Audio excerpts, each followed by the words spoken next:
गजब फर्जीवाड़ा करती हैं दिल्ली की सीएम रेखा गुप्ता।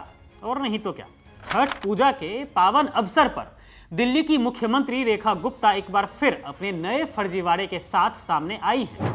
उन्हें लगता है कि दिल्ली की जनता मूर्ख है, खासकर बिहार और पूर्वी उत्तर प्रदेश के छठ व्रती, जिन्हें वो अपने झूठे दावों से धोखा दे सकती हैं। लेकिन आज हम आपको दिखाएंगे कैसे सीएम रेखा गुप्ता ने यमुना को साफ दिखाने के लिए एक ऐसा महा धोखा दिया है जिसने छठ की आस्था को मजाक बनाकर रख दिया है। दोस्तों, दिल्ली की बीजेपी सरकार, जिसकी मुखिया हैं सीएम रेखा गुप्ता, उन्होंने कहा था कि छठ को लेकर यमुना को पूरी तरह से साफ कर देंगे, लेकिन एक्सपोज हो गई है। उन्होंने पूरे देश को धोखा दिया कि छठ के लिए यमुना बिल्कुल साफ है। लेकिन जरा इस तस्वीर को देखिए जो उनकी हकीकत बयां कर रही है। यह तस्वीर दिल्ली के वासुदेव घाट की है, जहां प्रदूषित और जहरीले झाग वाली यमुना नदी बह रही है। ठीक उसी से सटाकर एक बांध बना दिया गया है, यानी यमुना के गंदे पानी को पार्टीशन करके एक नया तालाब तैयार किया गया है। और इस नए तालाब में यमुना का पानी नहीं है, बल्कि एकदम साफ पीने वाला पानी भरवाया गया है। जी हाँ, पीने वाला पानी। लेकिन सवाल उठता है कि जब यमुना नदी साफ हो चुकी है तो यह नौटंकी क्यों?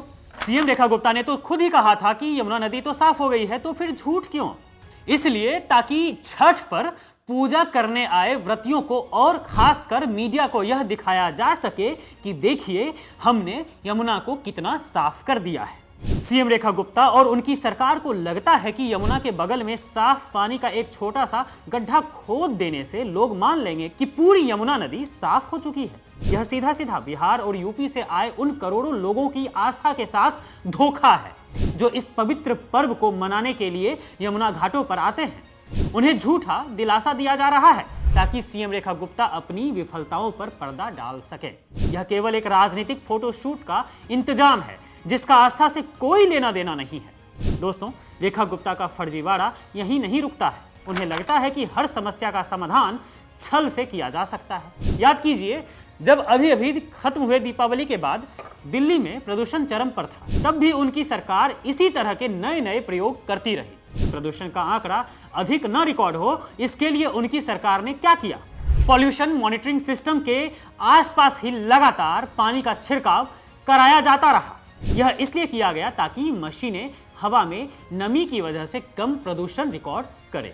यह दिखाता है कि सीएम को समस्या सुलझाने से ज्यादा आंकड़े कम दिखाने की चिंता रहती है। और तो और दिवाली के दिन और अगली सुबह जब दिल्ली प्रदूषण के चलते गैस चैम्बर में तब्दील हो चुका था और आंकड़े रिकॉर्ड तोड़ रहे थे, AQI 900 के पार जा चुका था, तब भी सरकार ने एक और शर्मनाक काम किया। एयर क्वालिटी बताने वाले स्टेशन की मशीनों को ही बंद करा दिया गया था। यानी जब प्रदूषण छिपाना हो तो पानी छिड़काव या मशीन बंद करा दो, और जब यमुना की गंदगी छिपानी हो तो बांध बनाकर साफ पानी भरवा दो। रेखा गुप्ता जी, दिल्ली की जनता मूर्ख नहीं है। यह बांध वाला फर्जीवाड़ा आपकी सारी पोल खोल रहा है। आप बिहार और यूपी के लोगों को छठ के अवसर पर यमुना की सफाई के नाम पर धोखा दे रही हैं। लेकिन हकीकत यह है कि आप केवल फोटोशूट और आंकड़ों की बाजीगरी में व्यस्त हैं।